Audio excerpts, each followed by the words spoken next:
They were selling me like a rare beast. But honestly, the beast in this room wasn't me. Soft lights, a velvet dusk, glowed along the ribs of the ceiling. Masks glittered. Laughter, lacquered and thin, moved across the rows like perfume. Someone popped a bottle in the back, and the sweetness of expensive wine shouldered the iron smell of fear. On stage, the cages were polished to a mirror sheen, because cruelty dressed in chrome always convinces itself it's art.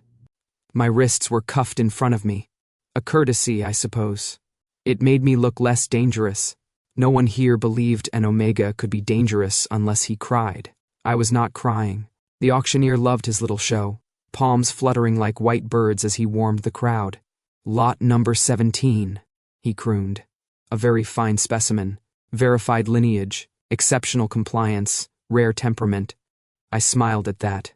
Rare, yes. Temperament, debatable. Compliance? Only when it suited me. They smiled when they signed my sentence, I thought. And the memory. Cut cleanly. The way paper cuts catch you later, sting without warning. A round table, the elders of my small, stubborn clan pretending this wasn't a noose. Their pens made no noise on the contract. Their mouths did. It's for the good of all, Nori, someone said. You understand. And because I did understand, because I was born to read rooms and faces in the shadows, people cast, I took the understanding like a knife between my ribs and kept walking. The floor beneath my bare feet was cold enough to make me aware of each step. Awareness is a weapon.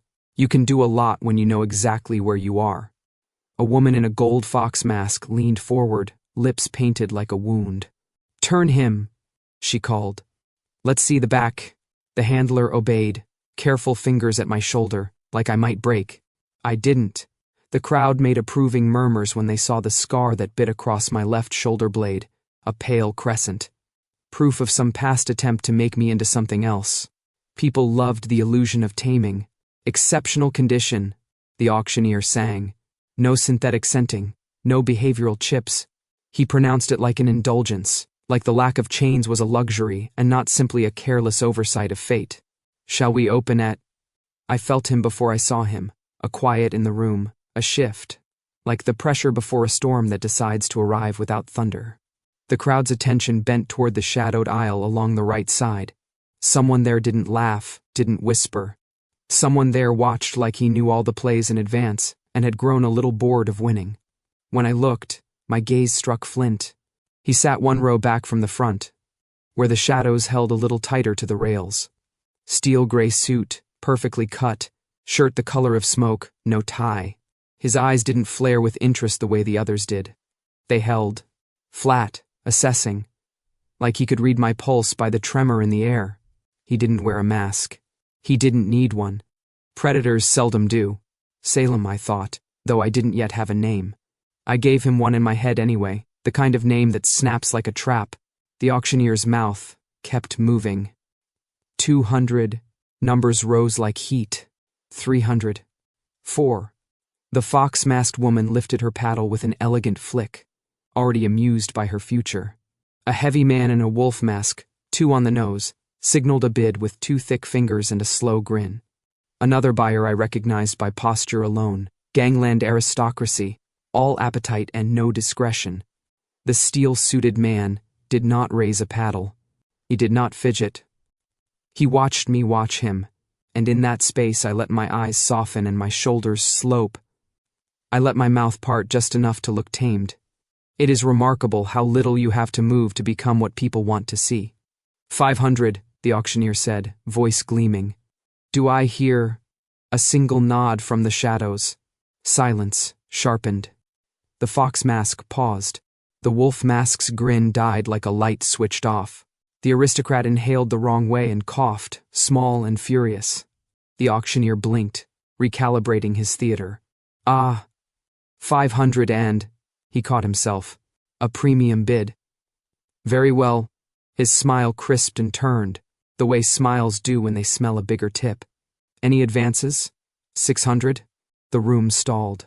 The nod hadn't just been money, it had been authority, and in rooms like this, authority is more expensive than cash. It tells people what happens if they keep playing. I lifted my chin half a degree, enough for the steel-suited man to see I'd seen him. In the stage lights I knew my eyes would look soft, nearly silver. The handler's fingers tightened on my elbow. Warning or habit? I couldn't tell. The fox's fan snapped open. She hesitated, then closed it. Not worth the trouble, she murmured to her companion, deliberately loud, which meant she had calculated exactly the opposite. The wolf mask's thick fingers tapped his knee. His gaze slid to the aisle, and then away. Someone behind him muttered, "Beast handler," like a prayer or a curse. Beast handler. Useful, rumor. It told me two things. 1. He ran a pack like a private army. 2. He had never needed to roar to make the room kneel. People invent nicknames for power because calling it by its real name invites attention it doesn't forgive. Going once, the auctioneer said, his voice velvet with relief. I breathed in, wine, ozone from the screens, the faint iron pennant of my own blood. My heart was not fast. If anything, it settled, as if the worst thing, being chosen, was already done and the rest was just choreography. They smiled when they signed my sentence, whispered the old thought, and I let it go. Watched it float up to the rafters and vanish like smoke, going twice. He looked at me the way a cartographer looks at a coastline he has only ever seen in someone else's book.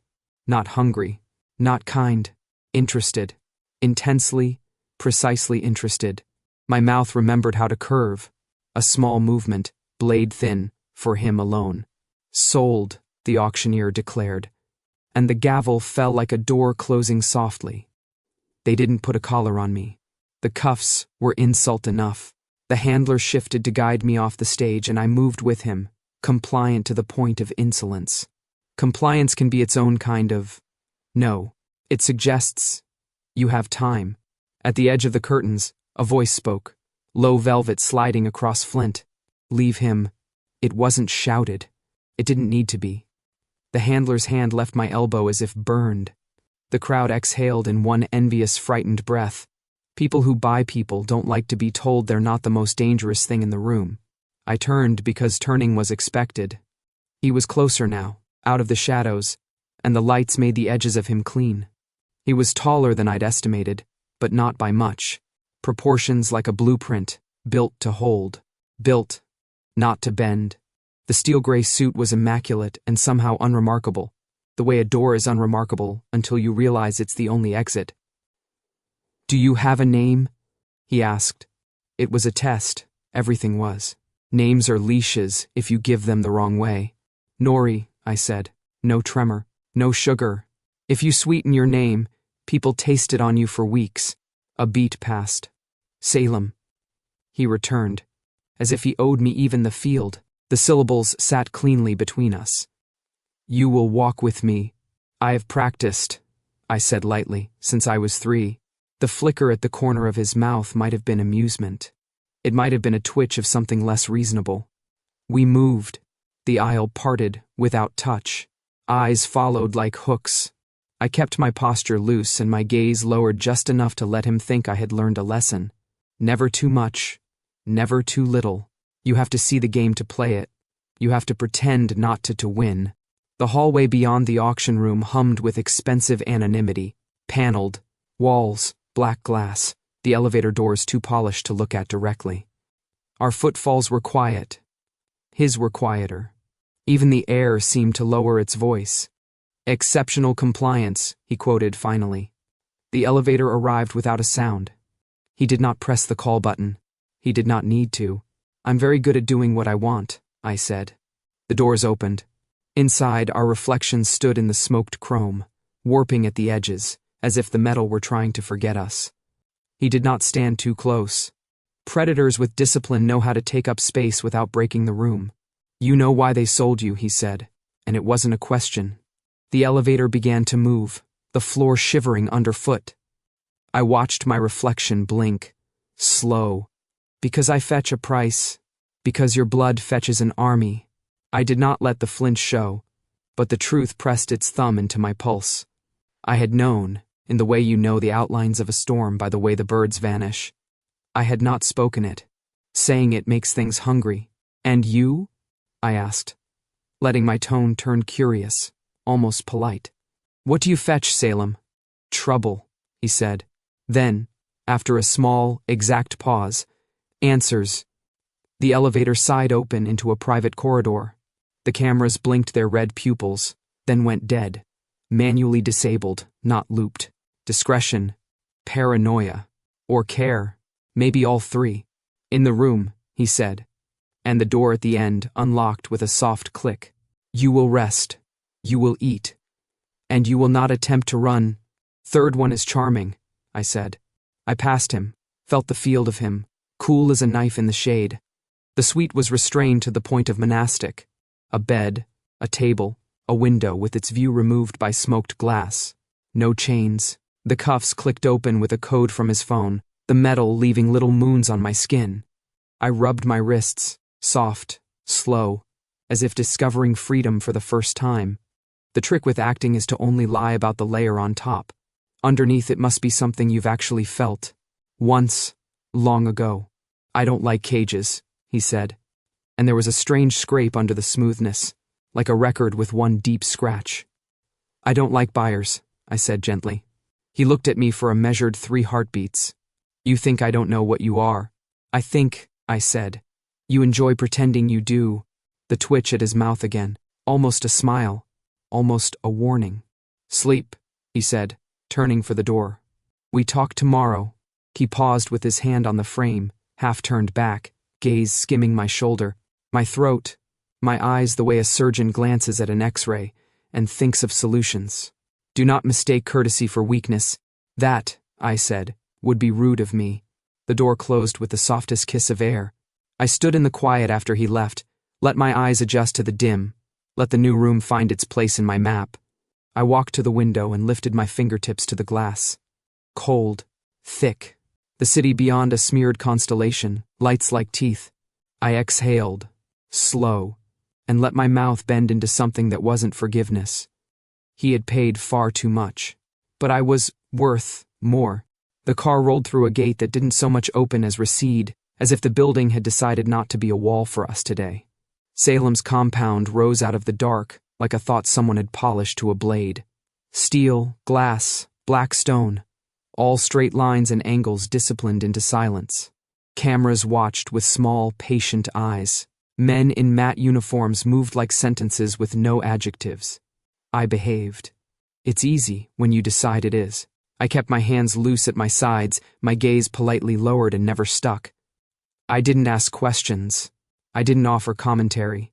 But I counted steps, cataloged keypads, memorized the rhythm of doors. I learned the smell of the place, ozone from filters, oil from weapons maintained. In devotion, faint citrus from whoever decided control should smell clean. Control rarely does. The lobby was not a lobby. It was a negative space you had to cross to reach places that mattered. Floors you could eat off. A wall-sized map of the city in thin white light. Arteries and veins simplified into knowledge. A woman at the desk glanced up, took me in with the quick, careful look of someone told to notice and not to act. She didn't meet my eyes. People who live under discipline learn to look at the edges of things. "Top floor," Salem said to no one. The elevator doors opened their black mouth. Inside, I stood where a well-behaved purchase stands, not in the corner, like a sulky child, not too near the owner like a pet angling for touch. Center left, shoulder turned just so. The camera in the corner recorded our stillness. The elevator hummed. "You're quiet," he said. "I do as instructed," I said, as if playing a game where we both quoted the brochure. A breath that might have been a laugh moved the air. "Do you?" On occasion. The doors whispered apart onto a corridor the color of smoke. The first door on the right opened to his presence, not to a code. The lock recognized its weather. Inside, a living space, spare enough to feel like an idea more than a room. Low sofa. Black stone table. Shelves that held nothing but air and, on one, a single white bowl. The windows were a wall of tinted glass that threw the city back at itself. "Stay," Salem said, a word told to wolves and men alike. His gaze passed over me in an inventory without scandal. "I need 10 minutes. "Take 12, I said, mild. Something at the corner of his mouth almost remembered how to be a smile. Then the door clicked shut. 10 minutes is a lot if you treat it with respect. I walked the perimeter like a shadow checking its edges. The cameras here were smaller, tucked up against the ceiling like cautious spiders. I traced the seams of the glass with my eyes, found the vent lines, the panel that hid the emergency controls. The bedroom door was half open and told me a little. Bed made with hospital corners. No personal talismans, a closet of suits that shared an exacting silhouette. A man who kept himself as neatly as his arsenal. The door opened.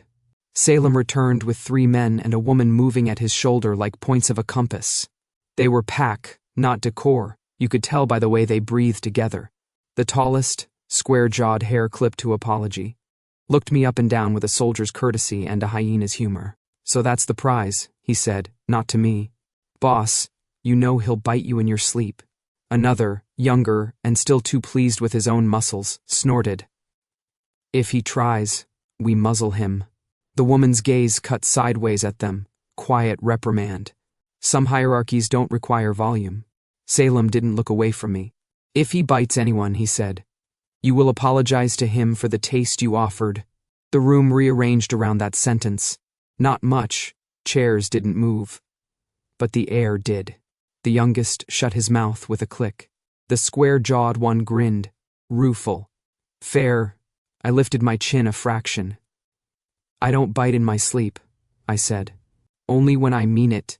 They looked at me, then at Salem, waiting to be told how to feel about my mouth. He told them nothing. That was an answer. "This is Rook," Salem said, tipping his head toward the square jaw. "Marlowe. The woman. Ash. The youngster. You'll encounter them whether I intend it or not." "Charmed," I said. Ash, incapable of silence for long, leaned in with a smirk that liked itself. "You got a collar, pretty thing? We can fix that oversight." Marlowe's palm landed lightly on his shoulder. "Don't," she said. It wasn't a plea.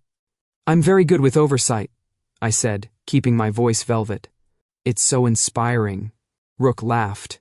The sound had a scar in it, like he'd learned humor by breaking it. "Don't worry," he told me. "We don't eat guests." "I'm not a guest," I said. "No," Salem said, as if I'd reminded him of an appointment. "He's under my protection." The word protection made the cameras blink in my head. Men like these believe protection and possession are synonyms spoken in different rooms.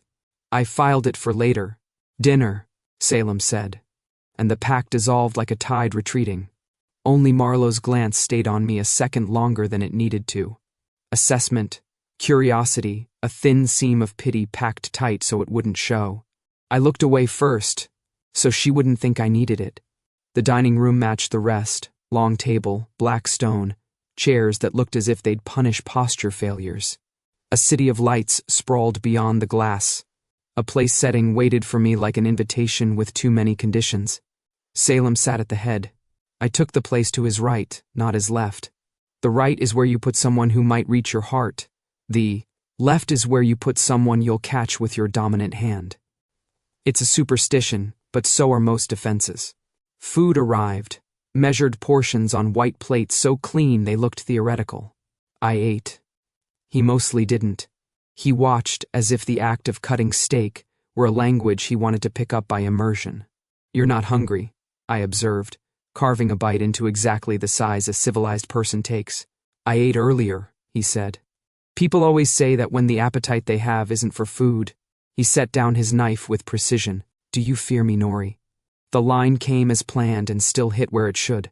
I let my gaze lift, let it settle. No flinch, no challenge, just a stare that refused to sink. "No," I said. "I'm thinking what you're called when you aren't pretending to be a predator." Ash, 2 chairs down and banished there by his own tongue, choked on water. Rook cleared his throat and watched the window. Marlowe, bless her competence, didn't move at all. Salem's eyes didn't change color. They didn't need to. Cold can be clear. "I don't pretend." "Then perhaps you are between names," I said, and speared a roasted carrot because conversation is better salted with absurdity. He leaned back a fraction. It would look like indifference to anyone who didn't know posture the way I do. To me, it was a small recalibration. The line he had expected to pull a reaction had come back with a hook in it. "Eat," he said, and I did, because it gave me time to think and because people who refuse food after captivity are performing for the wrong audience. I needed strength more than dignity. I could get dignity wholesale later. "You don't shake," Salem said, a few minutes into the choreography of cutlery. He said it without admiration and without contempt, the way you note that a room faces east. "No reason to," I said. "It would be reasonable," he said. "Reasonable is often a costume," I said. "It doesn't always fit." His gaze flicked to my hands. I let them rest on the table, steady as furniture. I separated the knife and fork and aligned them perfectly parallel. If he wanted to inspect, I could make inspection a mirror. The pack ate with the alertness of people who understand dinner is a continuation of duty. Their jokes were quiet, their glances constant. Ash, caught before, kept his tongue in his cage and swallowed his laughter like medicine. Rook asked the kind of questions that check a perimeter without prying. "Temperature. Okay.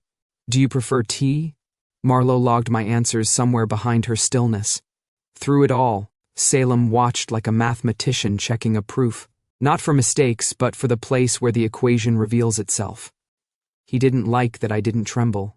It wasn't the power he missed, he had that by architecture, but the confirmation. Predators are diagnosticians. They want symptoms to match their hypothesis. When they don't, they have to think. Thinking is where teeth dull. He set down his fork, untouched. "You will have your own room," he said. "Door locks from the inside. No cameras." "Generous," I said. "Practical," he corrected. "Fear makes people stupid. I prefer you intelligent." "I prefer me free," I said, mild as milk. "Freedom," he said, "is a word we all spell differently." Rook's mouth twitched. Marlowe's eyes traveled from one to the other, like she was mapping a battle that hadn't happened yet. Ash ate his bread with the tragic focus of a boy who has been told to be good and is trying it on for size. The meal ended because Salem decided it did. He stood. We stood. A small procession to the corridor again, where the lights hummed and the doors kept their secrets with better grace than most people. He stopped at a door 2 down from his, opened it with an old-fashioned key. Inside, a room the size of a promise, bed, chair, window that did in fact lock from the inside, a bathroom with towels folded like origami cranes. He stepped back, letting me cross the threshold first, a courtesy or a test to see if I could resist bolting into a place that implied a boundary I could control. "I don't want you afraid," he said. I turned at the doorway, let my mouth settle into the smile that had gotten me out of so many rooms and deeper into others. "Don't worry," I said. "I'm far too busy studying you." Something like heat ghosted across his eyes, gone before it could be a mistake. He inclined his head, "Good night, good luck, good game," and moved away down the hall, his shadow traveling with the army of others that this place held. I closed the door and pressed my palm against the wood. Solid. I listened to the lock click, the smooth music of decision. "Cage, is it?" I whispered to the empty, and the room had the decency not to answer. "Let's see who walks out first." The lower levels smelled like iron learning to pray. Air moved differently under the skin of the compound, cooler, drier, filtered through ducts that had never met dust. The corridors wore their discipline in straight lines and discreet signage. Training, East, medical, sterile, laboratory, authorized access. Every door had a code. Every camera blinked its red, patient eye. Somewhere, a timer metronomed a regimen I hadn't been invited to keep. Marlowe escorted me with the kind of silence that isn't empty. She kept half a step ahead, shoulders squared, chin level. The elevator numbers fell, 7, 4, 1. B. The doors opened onto a world that ran on the logic of readiness. To the left, a training hall stretched like a gym that had shed its vanity. Mats, racks, a cage that wasn't for people but could be. Men and women moved inside it with contained aggression, their breath counting out combinations. To the right, a corridor of glass-fronted rooms where machines hummed to themselves. Rook's laugh thundered from somewhere out of sight, and then cut off cleanly, as if someone had pressed a switch. Respect lived here. So did violence. Stay to the blue line. Marlowe said without looking back. If you cross the yellow without an escort, you trigger an automatic lockdown, and I spend my evening doing paperwork. I wouldn't rob you of your hobbies, I murmured. And she didn't dignify it with anything but the quick lift of a shoulder that might have been a suppressed smile. We passed a glass door ajar a handspan. Inside, a light table glowed with the ghostly anatomy of an engine. Someone had mapped a beast to a machine and asked it to behave like one. On the far wall, a bank of shelves held lab-grade storage boxes, white, numbered. A metal folder lay half-slid from a stack on the counter, its tab catching the light. Project N17. I didn't mean to touch it. My hand meant it for me. 2 fingers, light as the idea of a theft, drew it into the spill of light. Inside, the first page wore my life in other people's words. Subject Nori K. Verified lineage, preliminary hypothesis, endogenous compounds present. In whole blood demonstrate acute suppression of alpha-typical limbic response. Secondary note, observed behavioral phenomena suggest cognitive modulation under exposure. Calm, de-escalation. Risk, weaponization potential, high. Weaponization. People do love long words when short ones would cut. The next page held graphs that were almost pretty. Curves falling like winter. Notations with tidy arrows. Cortisol, norepinephrine, testosterone, all learning how to behave. A photocopied image of a handwritten margin. We need a repeatable delivery mechanism. Syringe won't scale. Made. My skin feel the wrong size. Nori, Marlowe's voice. Not sharp, not soft. Just reading about myself, I said. Everyone's favorite genre. She stepped in, lifted the folder with 2 fingers, slid it back to its quiet. Boss's office is this way. Salem's door didn't have a name or a key code. It had a sensor that recognized him across rooms, and an authority that bowed for no one else. Marlowe knocked once, a rhythm like a password, and the door yielded. His office wasn't ostentatious. A long desk, matte black. A wall of screens sleeping in charcoal. A single framed thing on the opposite wall. A grainy photograph of a coastline, all cliffs and indifferent sea. He stood with his back to the glass, arms folded, like a line drawn by a hand that didn't make mistakes. Leave us, he said. Marlowe vanished without the sound of a hinge. I stayed where I was because that's what the room wanted. Salem watched me like he was waiting to see if I'd fill in the rest of the sentence he'd left out. You were looking, he said. Your labels need better hiding places, I said. He nodded, once, as if I'd confirmed a test result. Did you know, he asked, voice even, that you're a weapon? He laid the word between us without grease or gore, the most efficient kind of cut. No, I said, and then allowed the truth to arrive with the weight it deserved. But now I know who wanted to pull the trigger. A muscle in his jaw flexed, slow. Who? You buy auctions, I said. They bought outcomes. The screens behind him woke in a soft cascade, reports lighting columns in polite gray. Threat. Matrices, supply chain audits, a schematic of my floor that didn't show any cameras in my room. His gaze never left my face. Project N17 predates me, he said. It predates you. Comforting. I let the word lie flat. You bought the updated edition. I bought containment, he said. And time. You say that like someone who thinks he can pay time to wait. The corner of his mouth gave that nearly smile the room had learned to tolerate. Sometimes it accepts tips. I stepped closer to the desk, close enough to smell the antiseptic the air vents had failed to bury under steel. What do you get out of this, Salem? Answers? Or the satisfaction of keeping a bomb from the wrong hands because you prefer it in your own? Do you think I'd use you? He asked. No heat. Honest curiosity, which is its own kind of fire. I think men who manage beasts are often most frightened by mirrors. He leaned forward a fraction, forearms on the desk, the posture of a hunter who has decided stillness is the better angle of approach. I didn't bring you here to be used, he said. I brought you here to be understood. Understanding, I said, is what people call it when they want to make the bad parts look inevitable. He would have answered. He didn't get the chance. The office lights snapped to red. The door didn't open. It slammed inward under a boot. Two figures in matte black moved before the alarm had finished its second note. Salem's body did what his mind had trained it to do. He moved, catching the first man's wrist, turning the knife he didn't hold into the throat he didn't care about. The second went low, fluid, aiming for my knees. I stepped left. The blade sang where my legs had been and bit desk instead. The man swore, human, not pack, and reached for me again. I grabbed the nearest thing with weight, the frame from the wall, the indifferent sea, and introduced it to his temple. He stumbled, found the floor, lost it, and stayed there. More boots in the hall. Muffled gunfire from the training side, short controlled bursts. The space outside the office filled with noise. The office refused it, the way good rooms do. The third man hit the threshold and didn't make it any farther. Rook, behind him, made sure of that with a method that suggested long practice and a willingness to clean carpets.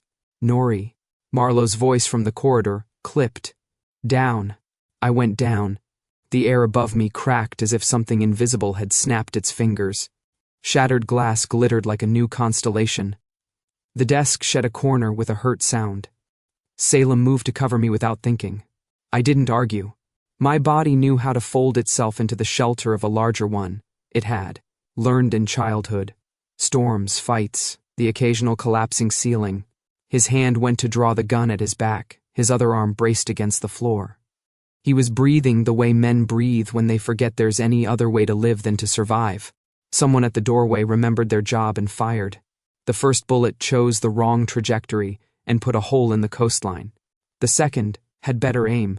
Salem flinched, which he hadn't done for knives. The movement was small and absolute, his breath hitching, his weight tilting. Where? I asked. He ignored me. He tried to stand. The leg that had taken the hit did not agree with his optimism. He grimaced, vicious, and reached up to pull the wound into his control. Stop, I said. He didn't. Men like him are allergic to the word stop. I dragged him down again by his jacket, and the look he turned on me could have frozen steel. I didn't apply for steel. I went for skin.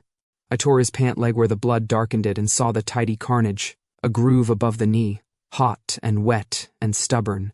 Not fatal. More dangerous in a running fight than a long one. My hands were red in a heartbeat. He reached to push me away, and I did the only uncalculated thing I'd done that day. I lifted my bleeding fingers and pressed them into the bare skin of his wrist, where his pulse hammered like a fist on a door.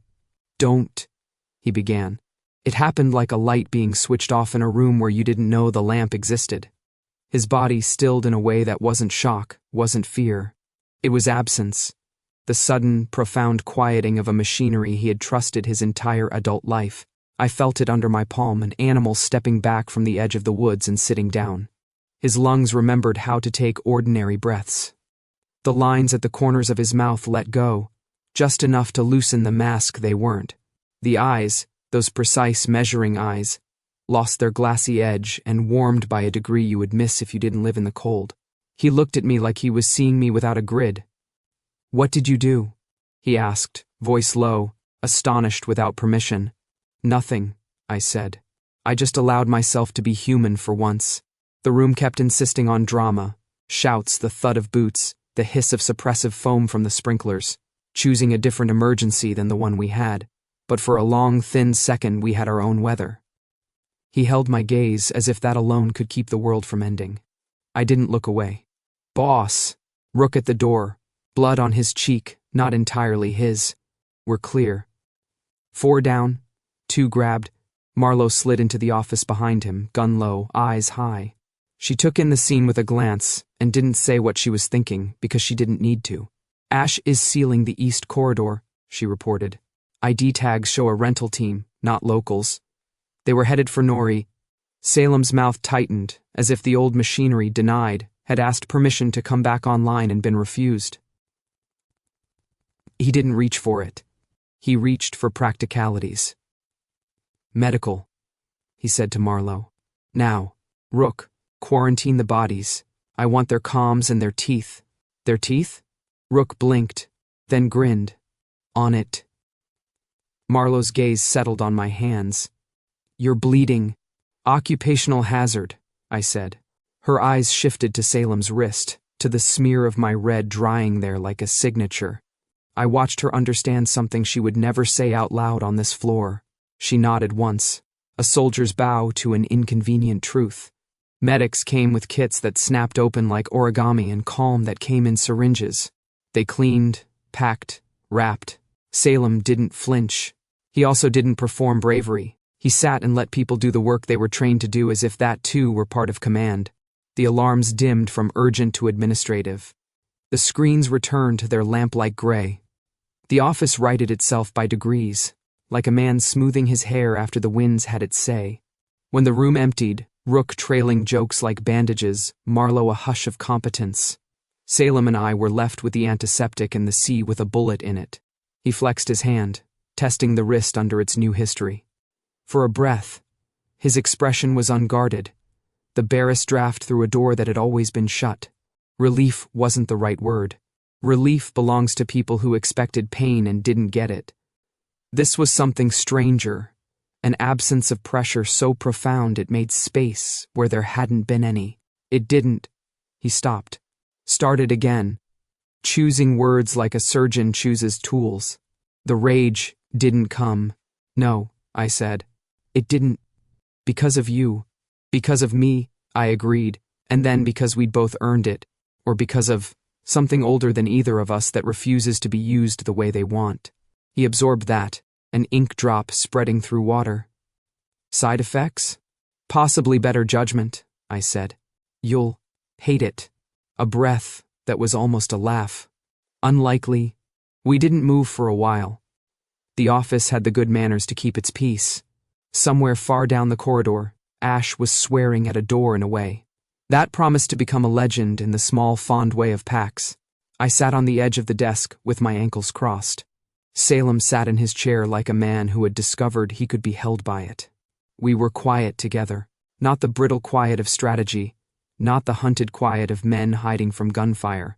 A strange, even quiet, as if someone had muted the soundtrack nobody else knew was playing. When he finally looked up, his eyes were not softer, not kinder, just unarmed. We'll need to relocate, he said. Practical again. But it didn't sound like a wall this time, only a path. Someone knew our codes. The lab stays dark until I audit every circuit. Your room moves to the mountain house. Is that the one with the better windows? I asked. The one with fewer doors. Charming. Nori, my name in his mouth came without the leash. Thank you. I could have made a joke, turned it into something we could both walk away from without admitting we'd approached. I didn't. You're welcome, I said. He nodded. Once. Decision, acknowledgement, concession. Rest, he added, as if the word might go easier down a second time. We'll move at dusk. I stood, my knees remembering I had asked things of them. At the doorway, I paused, hand on the frame, wood solid under my fingers in a way that felt like a promise kept. On the ruined coastline, the bullet hole had turned the horizon into a question. I looked at Salem instead. He had understood what it feels like to not be a beast. I wondered if he'd want it back. The mountain house didn't pretend to be a home.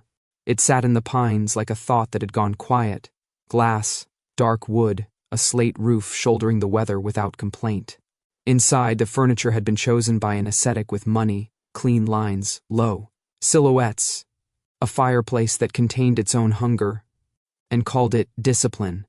Someone had put a bowl of green pears on the black table, as if to prove a human lived here once. Salem moved like the room had instructions. He didn't limp, which told me the pain had made an arrangement with his pride, and lost the negotiation. He shrugged out of his jacket with the kind of carefulness that confesses more than blood does. Sit, I said. He arched a brow in a passable imitation of indifference. Then he sat on the edge of the long sofa, hands on his knees, the posture of a man surrendering absolutely nothing. The first aid kit waited beneath the coffee table, clipped shut with an optimism I didn't share. I snapped it open, gauze, antiseptic, sutures that whispered of previous arguments with knives. The house smelled like pine sap and cold air, and under it, a faint memory of antiseptic that had followed us up from the compound the way worry does. Pants, I said, and tipped my chin toward the wound. Or we can cut. He unfastened, rolled the fabric to his thigh with the same economy he spent on everything. The bandage from the medics had bled through in one stubborn crescent. Angry skin, edges clean, no infection yet. Payne's neat handwriting. "Thank you," he said. "You are always this irritatingly polite." I peeled back the gauze with a slowness that looked like care and was inconveniently also care. "Only with the person holding the bandages," he said. "And my life." I made a small noise that might have been a laugh if I liked him less. "Try not to flatter me. It ruins my objectivity." "You have objectivity?" "Briefly. On alternate Thursdays." He held still as I swabbed the wound. The muscle jumped once under my touch, the body admitting what the mouth refused. His breaths came measured. Not the soldier's disciplined inhale so much as a man newly aware he could choose how to fill his lungs. I felt my own breathing match his, because that is what bodies do when they forget to lie. "Say it," he murmured, gaze fixed on the stark geometry of the window. Snow hadn't started yet, but the sky wore the taste of it. "Say the line you've been saving." "Which one?" I asked, wrapping clean gauze around his thigh, fingers brushing the heat of him. The contact was small, unremarkable. My body catalogued it anyway and filed it under dangerous. "The one where you tell me not to be noble," he said. "Or that I should admit I'm fragile now." "I prefer you honest," I said. "Fragile doesn't interest me." "You think I'm not honest?" "I think your honesty is a blade you only turn outward." He considered that, mouth tilting like he'd found the edge, and appreciated it. "Finish it," he said softly. "Bossy," I said, and taped the bandage down. My knuckles skimmed his skin. Heat, steady. He was looking at me now. Not the window. The fireplace cracked once as if it had opinions. "Thank you," he said again. "You're welcome," I said. "Don't make a habit of it. I suspect you will make a habit of preventing it." He shifted, and the line of his jaw eased. "Sit. Command me again, and see how that works." I folded the kit, slid it away, and took the other end of the sofa by choice. The distance was deliberate. So was leaving my ankle tucked under me, the posture smaller than I felt. We listened to the fire. The glass reflected us back, a ghost of two shapes in a room that pretended to be empty. The house had few doors. I counted the ones it had anyway. In every window, the wood stood like the idea of an exit. "Tea?" he asked, as if politeness could be bulletproof. "Tea," I agreed, because it gave him something to do that wasn't pretending he didn't hurt. He moved to the kitchen wall where steel and stone pretended to be warmth. The kettle made civilized noise. He took mugs down that had never known chipped enamel. He poured, and steam gave the air something to think about besides us. "Sugar?" he asked. "No," I said. "I like to taste what I'm drinking." He brought the mug back with the care of a man carrying hot truth. I took it, let the heat find my palms, and watched him try to decide whether to sit where he had or closer. He chose the same spot. Wise. Boring. "You want to run," he said at last. "You don't know how to let go," I returned. The corner of his mouth acknowledged the hit. "I brought you here rather than to another cage." "All houses are cages," I said. "Some have fireplaces." He leaned back, head tipping against the cushion, eyes half-lidded as if watching a storm behind them I could not map. "Why did your clan survive?" he said, voice gone thoughtful, without alphas. "That a riddle or a confession?" I blew across the surface of my tea. It smelled like herbs and something faintly medicinal. "You've asked yourself that for a long time." "I bought you," he said, the word spare, unsentimental, "not for your blood." For the answer, "You must be very disappointed," I said lightly. "Not yet." "Give me an hour." He let out a breath that could qualify as a laugh with enough witnesses.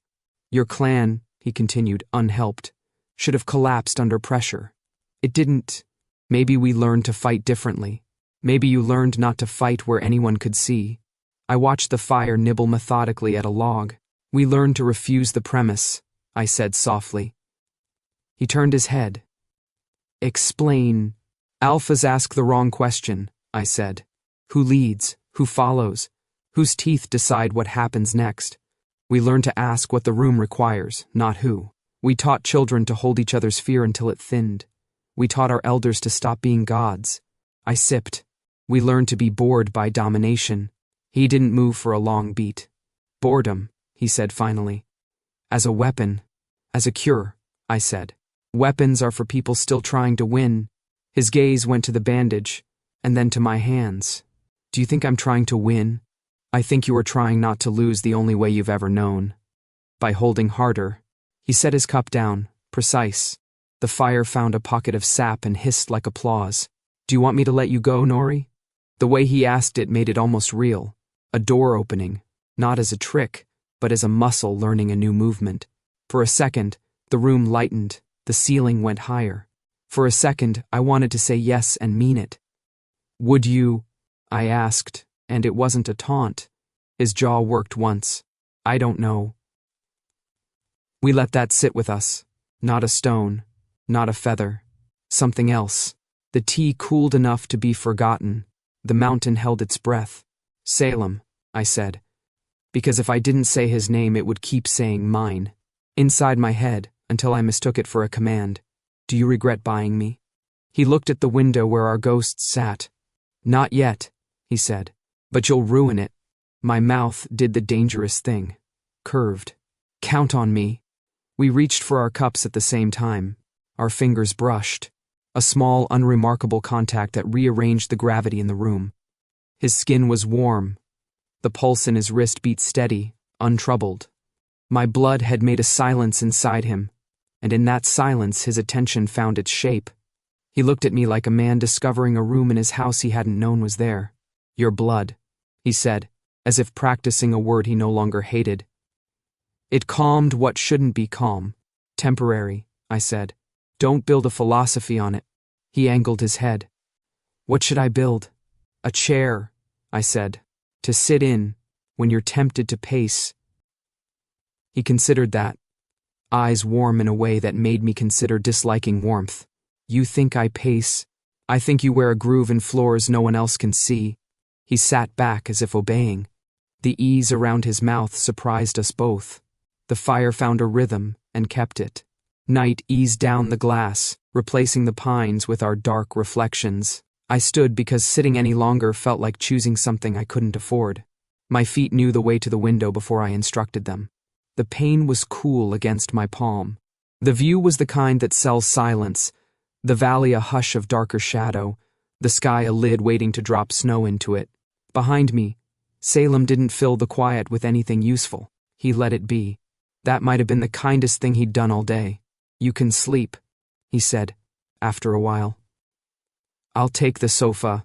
Are you always a gentleman? I asked. Or only when you think someone is grading you?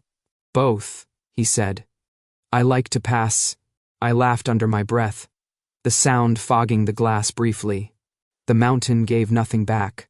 I thought of my clan's round table, the contract in their careful hands, the smile in their careful mouths. I thought of the compound, alarms turning red, blood turning quiet. I thought of the way his eyes had changed when the noise inside them went still. I won't ask you to trust me, he said. Wise, I said. I will ask you to tell me before you run, he added, not looking at me. Less wise. I prefer not to chase, he said. A beat. I prefer not to lose. There it was. The honesty he rarely turned inward. It sat in the room without armor. I kept my forehead near the glass and watched my breath bloom and die. Safe. The word was a bruise when I touched it. Safety here felt like a well-made lie. A comfortable one. A beautiful one. The kind you keep for guests and call a couch. I could stay. Let the mountain teach my nerves to sleep. Let the fire pretend to be a heart for us both. I could learn his silences and leave mine inside them like letters I never sent. I could become a person who waits to be told what happens next, because the teller is gentle when he can be. If I stayed, I would learn to be like him, steady, competent, dangerous in ways that feel like weather. If I left, I might become the person I had been before the table. Before, the gavel, a boy who refused the premise and paid interest on the refusal. If I stay, I whispered, not to him, to the glass, to the dark, I'll become like this. If I go, I'll be myself again. My reflection nodded, solemn and faithless. I turned from the window. Salem had closed his eyes, not asleep, sitting as if he were learning how. The bandage on his leg looked temporary. The quiet in him felt new and breakable. "Good night," I said. "Nori," he answered. A whole request in a syllable. "Sleep," I said. "Tomorrow, you can practice letting go." The corner of his mouth almost smiled. "And you can practice staying." I went to the bedroom the house had chosen for me and shut the door softly enough not to count as a lie. On the other side, the mountain shifted its weight. I packed with the soundless precision of a boy who has learned to move without telling anyone. Knife, cash, the warm sweater from a closet that had never expected to be raided. The window latch surrendered to a steady hand. I looked back once. The room was neat, obedient. The bed waited like forgiveness. If I stay, I said to the dark, I'll become like this. If I go, I'll be myself again. Decision landed without drama. It didn't need a drumbeat. It had my pulse. I slipped the latch and tasted the air. The night smelled like pine and weather, and the kind of cold that keeps secrets. I would run. The city at night smells like a lie that forgot its perfume. Rain, gasoline, old metal, breath. Rooftops made a broken chessboard under a sky that couldn't decide if it wanted to fall. I moved across them the way I learned as a kid, when roofs were safer than streets. Knees soft, weight forward. Every landing a promise I meant to keep. Behind me, the mountain air still clung to my sweater. Ahead, the city's heat rose like a warning. Somewhere, a train keened. Somewhere, a door slammed against a life that didn't fit. I ran, not with panic, with purpose. Panic is loud. Purpose learns to hold its breath. The rain came in sheets and then in knives. It flattened the world to essentials. Edge, drop, grip, jump. My fingers found the rusted lip of a service ladder. My feet found rungs slick. With moss, my breath counted backwards from numbers I didn't owe anyone. A neon sign hissed near my shoulder and died, sparking blue like a fish's last word. At street level, the city's arteries steamed. Alley mouths yawned. Delivery trucks exhaled diesel into low clouds. I cut left past a warehouse that had chosen anonymity as a career, squeezed between stacked pallets and the sharp stink of plastic wrap, and slid through a gap a child would have found generous and a man would have called a wall. The tunnels under the old quarter weren't official. Somebody dug them for smuggling before they invented taxes, or maybe after. My boots made quiet on damp stone. Drips ticked. A rat startled and vanished with the kind of rudeness only the honest possess. They were behind me. Not close enough to feel breath on my neck, but close enough to change mine. You learn the weight of pursuit in the way the air goes narrow. Footfalls above, a door opening where it shouldn't, a radio whispering to someone who never says please. I took 3 turns the map didn't think existed and came out in a culvert that had forgotten its job and kept secrets instead. The market door wore a crack like a smile. I slipped through and entered the undercity's false noon, strings of bare bulbs. Tarps slick with condensation, 100 small trades that hated sunlight. Fish on ice, batteries without brands, charms that didn't work until you wanted them to. A woman in a raincoat sold knives with the gravity of a priest. Nori, someone said, voice hoarse as a match. I turned. The old man's cap sat too low for fashion and too high for weather. Only his eyes were new, sharp, restless, blue like the neon sign that had died for me. Cade had been here since before I was old enough to be warned about him.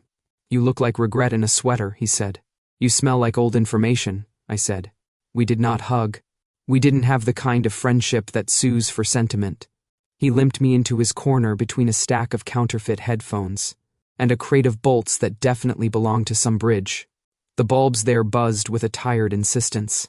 Cade rolled a cigarette he never lit and bit it like a problem.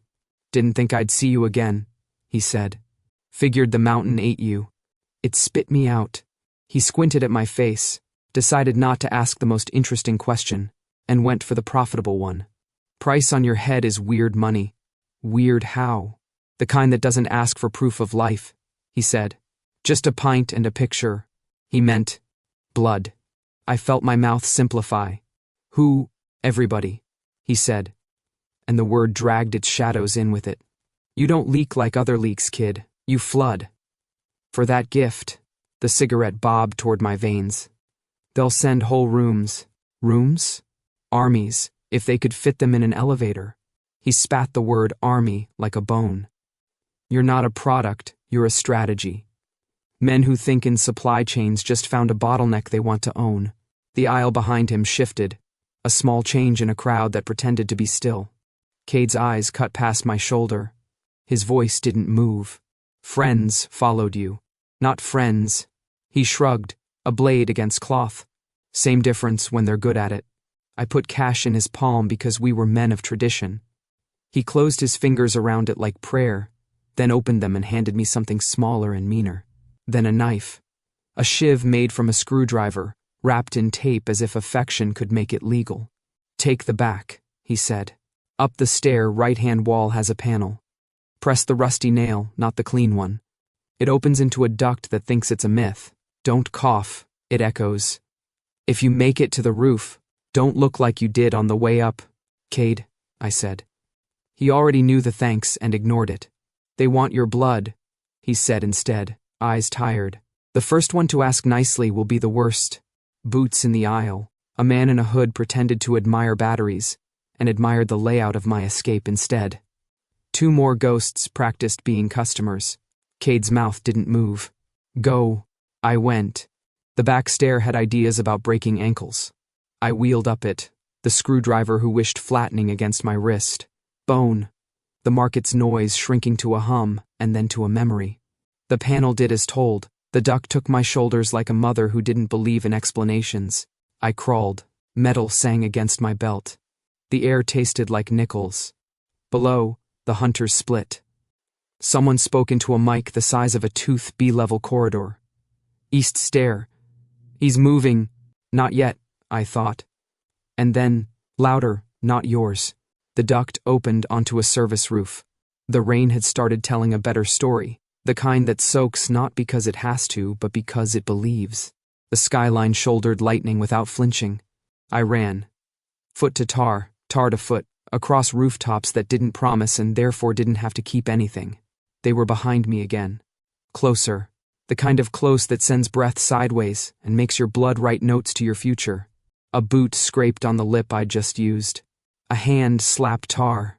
Visual, someone said, and I was now officially a problem with a timetable. The alley 2 roofs down held a metal fire escape of the older, crankier kind. I jumped the gap, caught the rail, swung over, and ribboned down steps that had never loved anyone. 2 shadows hit the top as I hit the middle. One of them had knees that spoke another language and told him not to. He came anyway. By the second landing, a 3rd shadow took the ladder with the click of expensive boots. By the first, a 4th waited with the posture of a man who prefers his meat cornered. I went sideways. A window offered me a reflection of a boy who should have chosen poetry. I chose glass. It fought. I won. With minor objections. The room I fell into had been abandoned by fashion and men in their 20s. Mattress on the floor. 2 chairs with different histories. A lamp that worked if you begged. I crossed it and the hall beyond. The stairwell stank of old beer and new anger. I dodged a neighbor who had learned to not see and pushed the exit hard enough to make the rain inhale me. They were faster on pavement. 3 steps, 4, and now we were all the same animal. Wet, tired, intent.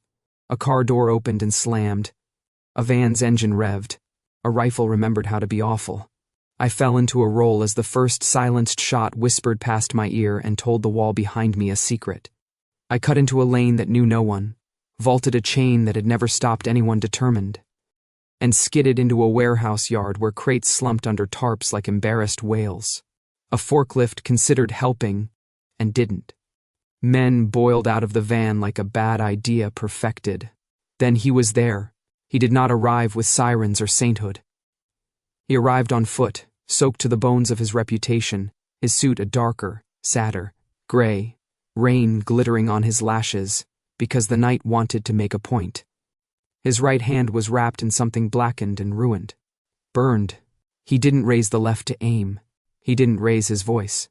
I didn't come to take you back, Salem said, breathing hard, as if he'd run the city the way I had and made no theater of it. I came to understand why I can't leave. He was not between me and the gunman. He was between me and everything else. And somehow that felt worse. You pick your moments, I said. Lungs negotiating a new contract with air. Always, he said. The men in the van rethought their interiority and spilled onto the gravel.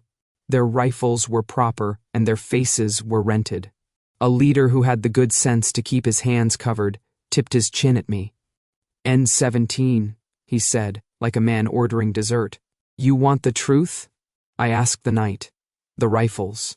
The man who had learned to breathe the way I had taught him. I stepped toward Salem, toward the space where his calm waited.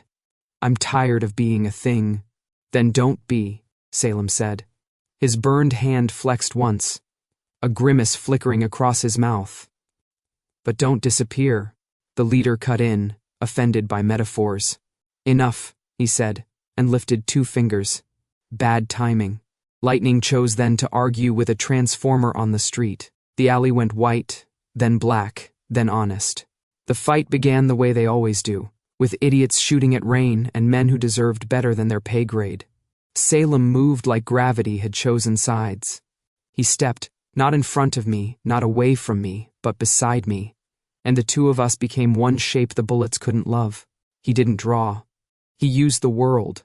The forklift's mast became a shield, the crate's corner became a lever, the slick ground became an angle. When a man rushed him, Salem's shoulder met sternum and won. When another aimed, Salem took his wrist and made him look at the sky for a while. I made choices. The screwdriver knife kissed a thigh and a forearm. A hand that wanted my collar learned the limits of friendship. A man I might have pitied tripped on a hose and invented new rain. We talked with our bodies. We told the night we were not negotiable. A shot found Salem's side. It took him half a breath to acknowledge it, and 2 more to decide it mattered. He staggered, and the old machinery I had touched in his wrist tried to wake. His eyes went glassy at the edges, the rage that had been his oldest friend scratching at the door, asking to be let in. No, I said. I reached for him, almost careless in how much skin I put into the world. My palm slid under his jaw, thumb along his pulse. My other hand caught his wrist, the one the burn had tried to keep for itself. Rain washed my blood quicker than sense. I dragged 2 wet red lines across his skin anyway, a crude anointing. The change settled over him like a cloak. No fanfare, no choir, just that same sudden quiet, the beast sitting back on its haunches because someone it trusted had said enough. The lines at his eyes eased. His mouth forgot to snarl. Breath went in and out like a reasonable man had borrowed his lungs. He looked at me and saw me. The sight did dangerous things to my knees. Move, I said, and we did, together, into the space the calm made. The last of them realized their check had bounced. 1 ran, 2 dropped their rifles and tried prayer. 1 brave fool lunged for me and met the screwdriver's cousin. Salem took the leader apart as if stripping a weapon, remove magazine, clear chamber, break down into harmless pieces. He didn't strike the final blow. He let the man lie in the rain and rethink main ideas. Then there was only weather. We stood in it, breathing like we meant to keep doing so. The warehouse yard watched without comment. Rain discovered my eyelashes and decided to stay. Salem's hand, burned, bandaged, ruinous, hovered in the space between us like a question he wasn't ready to ask. I stepped in until our shoulders thought we were on the same side. We didn't say we were okay. We were not. We didn't swear anything. Swearing in the rain is for people who want witnesses. Rook's truck skidded into the mouth of the alley, with the kind of timing men develop under salary and affection. Marlowe leaned out the passenger window, hair slicked to her skull, eyes taking inventory, mouth saying none of it. Ash popped up in the back with a grin that begged for reprimand and offered ammo instead. "Boss," Rook called, as if we were not already found. "You look terrible." "Good," Salem said. "It will confuse the enemy." He turned to me. The wound at his side had made a starburst in his shirt that wanted poetry. I denied it. "The mountain," he said simply. I nodded. He didn't reach for me. He reached for the truck bed and hauled himself in with the quiet grunt of a man who has bound himself to the next hour on purpose. I climbed after him, Marlowe threw me a towel that smelled like storage and salvation. Ash offered a protein bar like contrition. I took both, and gave him a look that would ripen into a lecture if it lived. We drove with the city unrolling behind us, like a bad decision you might make again. The rain eased as if it had said its piece. Streetlights did their slow blinking, red to green to red, to remind men they were small. No one spoke for a while. Rook kept his hands steady. The wipers worked like honest labor. Marlowe watched the mirrors. Ash fiddled with the radio until he found the station that sounded least like bullets. Salem sat with his head back and his eyes raw. He was not asleep. Men like him don't sleep in motion. I watched his chest rise and fall, and for a blink, our rhythms matched. My blood had made quiet in him. His presence made quiet in me. I hated that and didn't. We left the city's teeth. The road curled into the ribs of the hills. Pines shouldered closer. The sky began to think about stars again. The mountains did what they always do, acted like gods and offered nothing. We turned off onto the older road, the one that had learned humility by braking. Gravel pinged the undercarriage like an argument. At a switchback, Rook downshifted with a tenderness I would not have suspected him of, and glanced in the rear view. "You two going to start a religion?" he asked. "Or should I stop for gas first?" "Gas," Marlowe said. "Neither," I said. "Both," Salem said. And his mouth almost smiled for the second time that night. The last mile required more faith than engineering. We made it because men who have something to find are rude to geography. The truck shuddered to a halt under trees that had outlived families. The night there smelled like wet stone, and the kind of green that forgives you for leaving. "The temple," I said, and my voice forgot to pretend I didn't care. We walked the last steps. Not far. Far enough. The ruin crouched where it always had, in the cradle of rock and root, a skeleton of walls and an arch that had decided to stay out of respect. Moss wrote its soft sentences along the stones. Water wrote its own. My clan's hands had placed these rocks when men still told stories about why the moon was shy. We had lost the stories. The stones remembered anyway. Salem stopped at the threshold, not out of superstition, but because even men who don't believe recognize when a room has a spine. He didn't cross until I did. Inside, the world went small and right. My breath found itself. My ribs loosened. The storm that wasn't in the sky put down its bags. I put my palm on a stone that had understood pressure longer than my name had been alive. He stood a step behind me, not crowding, not guarding, present. "Sometimes," I said to the stone, to the man who had come with his hands empty, of commands, the way home starts with the ones we were supposed to fear. "Sometimes," Salem said, and his voice had a new weather in it, "the ones who fear learn to stop. We did not promise. We did not forgive." The rain softened to a memory at the edges of the arch. The night considered how to be mourning. We stayed long enough to learn how to leave differently. Dawn arrived the way forgiveness does, quietly, and only after the night had said everything it needed to. The temple held it without ceremony. Stones furred with moss exhaled a damp green sigh. Cold air turned our breath into pale ghosts that rose and forgot us. We stood where the arch still believed in its own curve. Salem had slept in pieces and decisions. He woke with the same. The bandage at his side had bled a narrow rose. He didn't apologize for being human. He didn't pretend not to be. "I sent it," he said, voice low enough not to wake the birds lining the pines. "The order." "What order?" My palm rested on an old stone that had known more names than either of us. "The last one I intend to give like a god." He met my eyes. "The auction is gone. The contracts are void. The names I could save are out of the ledgers. The rest will take time. But the lists are burned." My throat didn't work the first time. "The database," I managed. "Mine. Destroyed," he said simply. "Every copy I could find before anyone else remembered where they hid theirs. I won't pretend it's perfect. But it is no longer a market. Rook, Marlowe, Ash, rooms, doors, gavel. The way a name can become a cage if you speak it around the wrong money. I let the pictures come. I let them go. I wanted to ask what it cost him. I didn't. Cost turns kindness into a ledger. I didn't need to owe him more. We sat on the low wall that used to be important to someone who is not here. The valley lifted a small wind to our cheeks like a question. We can talk, he said. For once, not as two problems trying to use each other to solve themselves. Novel. I drew my knees up and wrapped my arms around them. Try it. He placed his hands on the stone to either side, a body choosing to be held up by something older than pride. I am not an alpha, he said slowly. If next to you I don't have to be strong. I breathed. Steam. Silence. The smallest smile. And I am not an omega. If next to you I don't have to defend myself. There it was. Nothing breaking, nothing binding. Just two truths that faced each other and didn't flinch. He looked down at his palm where my dried blood had left the faintest rust map along the creases. You taught me how quiet feels.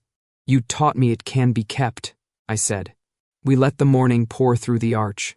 The temple didn't ask for worship. It asked for attention. I gave it. Choice, I said at last. I reached into my pocket and brought out the smallest knife, the kind you use to mend a splintered story. I nicked my thumb. A red swell rose, bright as a vow with no teeth. His breath changed. Not the old hitch, the storm waking, but a pause that belonged to reverence and fear in equal measure. This isn't a weapon, I said. Not a trick, not a collar. It's a thing my clan forgot how to use, because the world taught us to hoard it. What is it? He asked, his voice no longer wearing rank. Trust, I said. By choice. I turned my hand and let the single drop fall onto his unbandaged wrist, where his pulse wrote its small, strong letters. It pooled, warm, an ember permitted to live on skin. Nothing dramatic, no thunderclap. Just that soft, exact quiet I had come to recognize in him, blooming from the center outward, making room where an old machinery once paced. He closed his eyes, just once, and opened them again with a man's breath instead of a beast's. Thank you, he said. He meant the word the way a door means welcome when it knows it can be locked and chooses not to be. Don't build a religion on it, I said, because humor keeps vows from thinking they own you. A chair, then, he murmured, to sit in when temptation to pace arrives. I bumped his shoulder with mine. Small. Enough. We listened to the day begin. Somewhere water had decided to be a stream again. Somewhere else, Ash was probably swearing at a coffee machine into holiness. I thought of all the versions of myself the auction had tried to buy. I let them leave. So, I said, now you're a regular man. He angled me a look. A man who happened to buy you at an auction. Don't remind me, I said, or I'll return the check. He huffed a laugh that belonged to someone who had learned the shape of his own smile by touch. Your accounting is merciless. My accounts are clean, I said primly. We fell quiet. The good kind. He shifted, and for the first time, he reached first, not to command, not to catch. He simply put out his hand into the cold space between us. I looked at it. I looked at the light coming through the trees, thin as the edge of a new page. I put my hand in his, warm, human. It wasn't a clasp. It was a meeting. Outside the arch, dawn became day with no trumpet. I felt the tug to check the doors, count windows, measure exits. Then the temple did that thing old rooms do when you finally understand. It put its back to me, and I stopped needing walls to stay up. This time, I opened the cage. And for the first time, no one tried to close it. Seasons learned our names and decided not to make a fuss about it. The mountain taught our feet where to step and our hands what to plant. We bartered with weather. We won sometimes. The house we chose wasn't the mountain house or the compound or any place rich enough to pretend neutrality. It was a long, low thing with a porch that had opinions. We built shelves that held jars of summer under winter's nose. Rosemary, thyme, dried lemon peels cut like moons. In the mornings I took scissors to basil and spoke to it without sounding ridiculous. In the evenings, Salem watered the beds with the solemn attention of a man repaying debts no one had asked him to settle. People found us. They came up the road with the dignity of the desperate. Men whose hands had learned to shake and needed them to stop. Women who had been told to be patient and were done. Teenagers who had decided not to burn a city and wanted another thing to do with their fire. They didn't bring money. They brought quiet in pieces. We helped fit it together. Sometimes all they needed was a chair and a cup that didn't ask questions. Sometimes Salem walked them down the path and let them breathe until their shoulders remembered how to live somewhere other than their ears. Sometimes I took a hand and pressed a thumb to a wrist and watched a monster stand up and leave without slamming the door. It wasn't magic. It was practice. "Now you're my gardener," I told him one afternoon, when the sage was being dramatic.